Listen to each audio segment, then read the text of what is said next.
Alors, rebonjour, très chers frères et sœurs. Merci de me recevoir chez vous. C'est encore une fois votre frère, le docteur Raphaël Ekamba.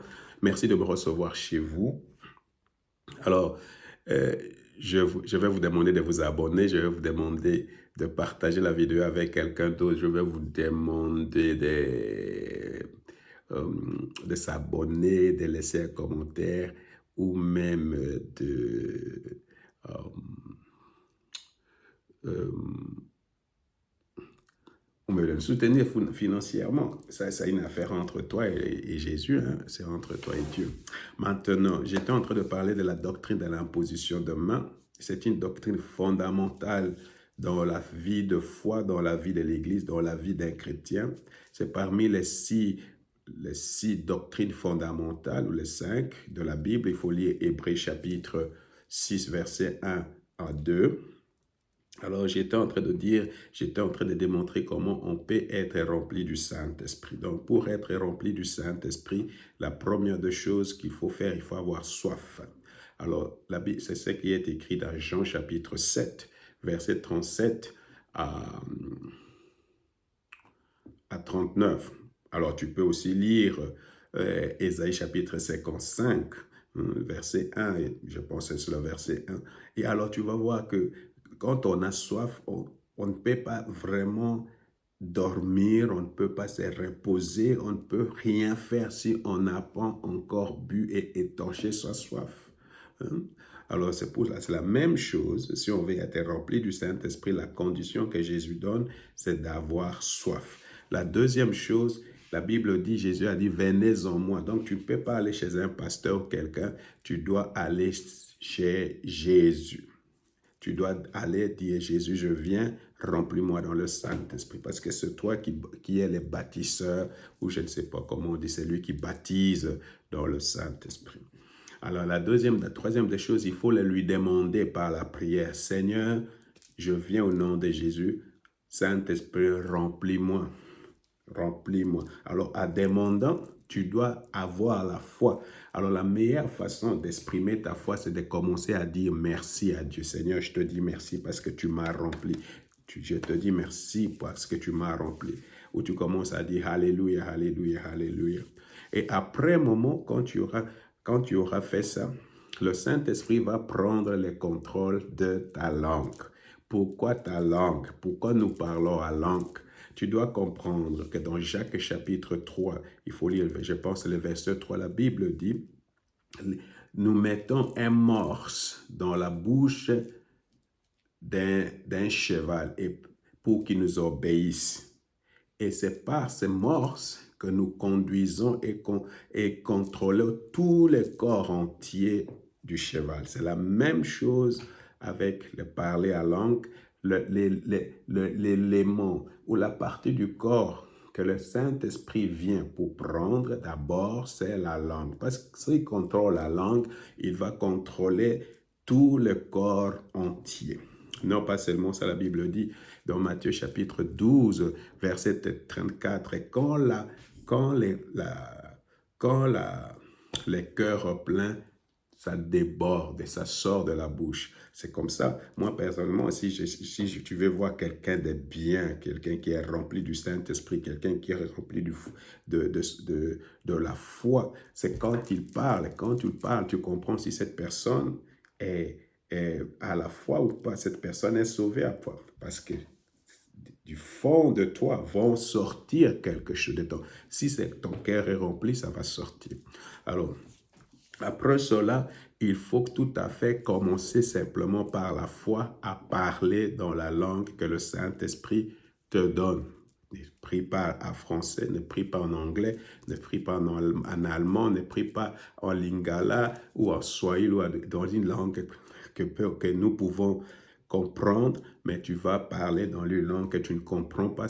Tout au départ, ça va être un peu bizarre et le diable joue avec ça, que tu commences à, tu deviens malade, comment tu commences à inventer, et comme ça, il sème le doute. N'oublie pas, il faut lire cela avant de prier dans Luc chapitre 11, verset 11 à 13. Dieu ne peut jamais te donner quelque chose de mauvais si tu as demandé à Dieu.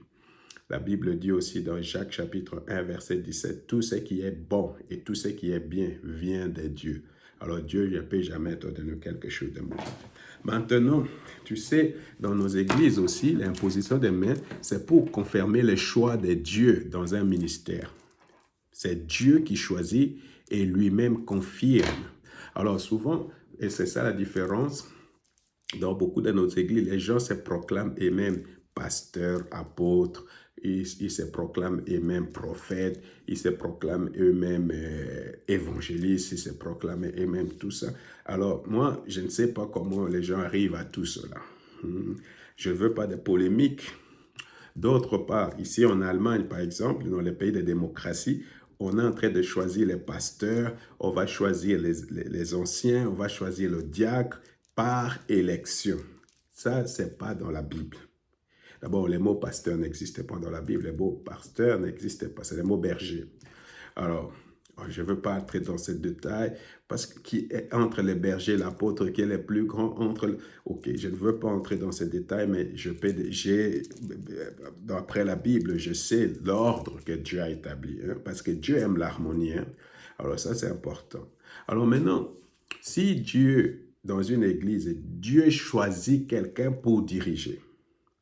Alors, quand Dieu choisit quelqu'un pour diriger, nous l'avons vu comment Dieu a choisi Josué pour succéder à Moïse, c'est par l'imposition de main. D'abord, Dieu choisit, nous allons prier, Dieu choisit, et après, nous allons imposer les mains sur cette personne, ou les membres d'église vont poser les mains, on va les présenter devant toute l'église pour dire cette personne est la personne que Dieu a choisie. Alors, par l'imposition de main, on confirme le choix de Dieu. C'est pour cette raison, moi, personnellement,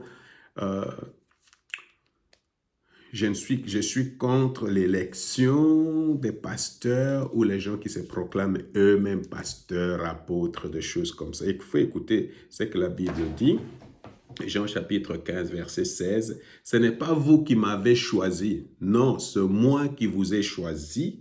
Je vous ai donné mission d'aller de porter des fruits. » Jésus dit, c'est moi qui vous ai choisi. C'est Jésus qui choisit. C'est très important. Moi, j'ai beaucoup de difficultés à être sous l'autorité d'un pasteur qui s'est établi lui-même. Ou qui dit j'ai fait la théologie, parce que j'ai fait la théologie, alors j'ai le diplôme et c'est pour cette raison que je deviens pasteur. Non, c'est Jésus qui appelle. Il ne faut pas oublier Éphésiens chapitre 6, chapitre 4, verset 11, il a appelé certains comme. C'est lui qui appelle. Alors, nous allons voir par exemple comment Paul est devenu apôtre. Quand vous lisez les Actes des Apôtres, chapitre 9, verset 15 à 17, alors là, il y a quelqu'un qui est venu, Ananias est venu pour confirmer l'appel de Paul. Parce que Dieu avait dit, va, impose les mains parce que je vais lui montrer tout ce qu'il va faire pour moi. C'est Dieu qui a appelé Paul.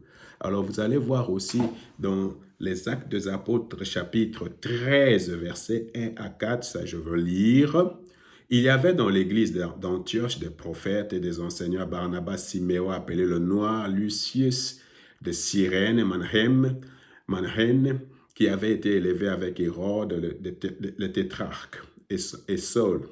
Pendant qu'ils rendaient un culte au Seigneur et qu'ils jeûnaient, voilà, pendant qu'ils rendaient, ils étaient en train de louer Dieu, de chanter, de louer, d'adorer Dieu, et cela était combiné avec le jeûne. Le Saint-Esprit dit, maintenant c'est le Saint-Esprit qui appelle, c'est Jésus qui appelle au travers du Saint-Esprit, mettez-moi à part Barnabas et Saul pour la tâche à laquelle je les ai appelés. Alors après avoir jeûné, ils ont prié pour eux et ils ont imposé leurs mains et les laissèrent partir. Tu vois, ça c'est la meilleure façon. C'est Dieu lui-même qui choisit. Vous savez, moi j'avais difficile à croire qu'il y avait d'autres apôtres en dehors des apôtres que Jésus avait. Mais quand vous lisez la parole, il y avait beaucoup plus d'apôtres après. Tous ces apôtres-là les sont devenus par imposition de main. Dieu a appelé, et on a imposé les mains. Alors vous voyez, l'imposition de mains consiste aussi à confirmer le choix ou de la personne appelée par Dieu pour le servir, pour